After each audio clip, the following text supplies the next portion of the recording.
YouTube, what's up? How you feeling? Good morning, good night, depending on where you're at in the world. No matter where you're at in the world, I want to say hello, welcome to my channel. I go by PayMeInPaella, and today I'm going to be talking about my experience living in Spain as an American. Now, I have audience from different places. I got some people watching from the UK, Italy, Canada, Australia, etc. But one of the questions I got when I made my last video about Spain was, how are you treated as an American? So in today's video, I'm going to do just that. If you have any questions about any other places I visit, I've been to like 16 countries at this point, leave a comment down below and I got you. I'm going to make a video specifically just for you. Now, with that being said, I was in Spain. I lived there for about 6 months. It was for a college program, right? So I did study abroad. For those who don't know, study abroad is where like you're at a university or you're at a high school and then you pay a little bit extra. I paid about $1,000 more for 6 months, so honestly it's kind of like nothing. But I just paid an extra $1,000 and then I got to go live in Spain for 6 months.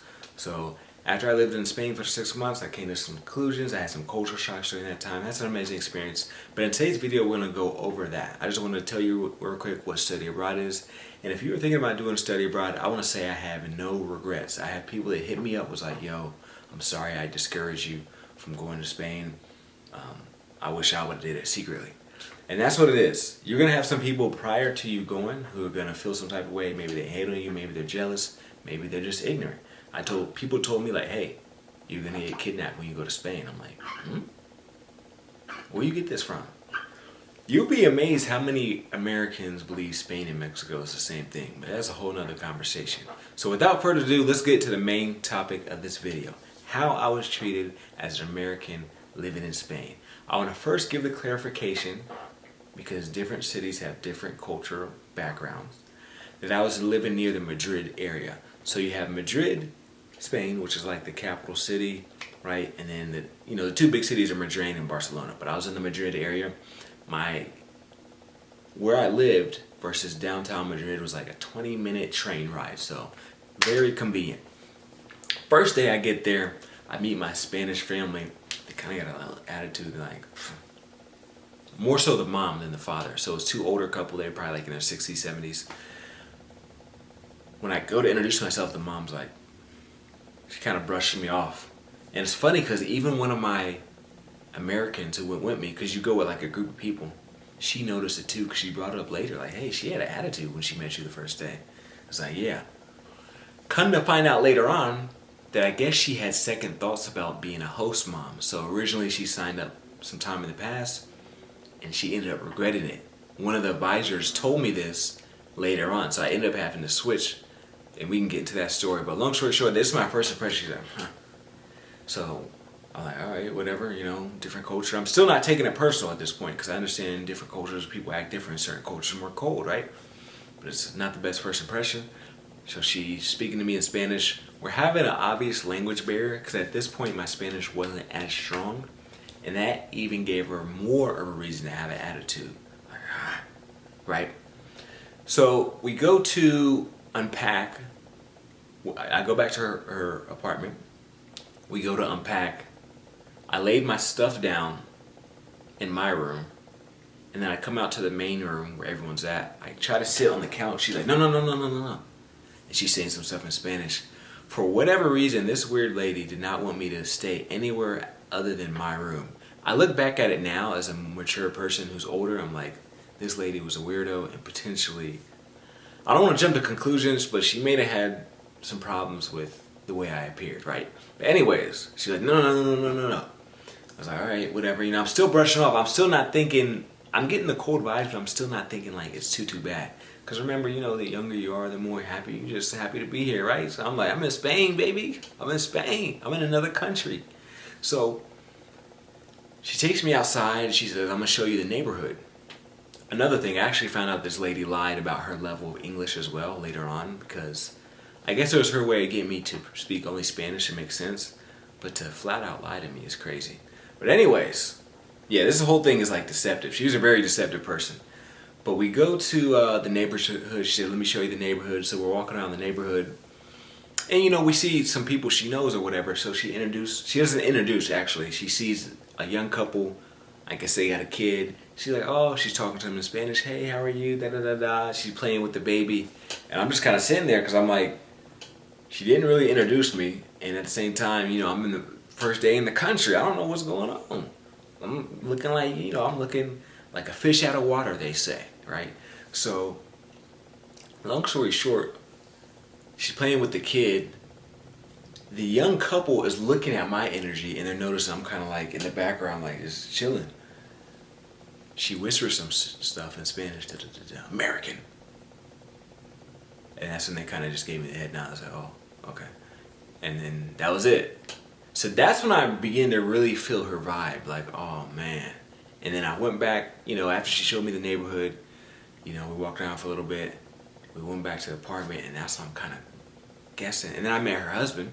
He seemed more corporate, more cordial, you could say. But still slight stiffness, not as much as her though. He seemed pretty cool, pretty level-headed compared to her. But I guess she was the person who was actually assigned to me. So either way, everything has to go through her, even though he's the husband or whatever, it is what it is. She's the one who enrolled in the program, not him. So I go back to my room, and I'm just like, man, did I make the right decision? I'm sitting here having second thoughts, all that type of stuff. But nonetheless, I don't want to say strictly on her, but I will say, oh yeah, I had another thing before I go to the next topic. Another thing about her. I was listening to this rapper, right? I listened to rappers who were younger than me, older than me, same age, whatever. I was listening to a rapper named Jadakiss. Some of y'all may know him. He's an older dude. I want to say he's probably like mid 40s or late 40s by now, but I was listening to him on YouTube one day when I was chilling in the house. On the video, it's showing him as I'm listening to the music. I got my headphones in. She walks into my room, unannounced by the way. She looks at my screen. She's like, "Is that you?" I'm like, "Really? You think I look like Jada?" Somebody pull up a picture of Jadakiss and then look at me. Like, he's older. No disrespect, but he's older. He's got a little chubbiness on him. At that time, I was super skinny. I don't think I wasn't lifting weights at that time, so I was super skinny. Jadakiss is bald. He's chubbier than me, and he's darker skinned. So I'm like, and then she laughed about it. So I don't know if this whole time I'm like, what's up with her? Like, her vibe is weird. And eventually it got to the point where I told the Spanish program people at the school, like, hey, I want to leave her. Like, give me a new family. I don't like this lady.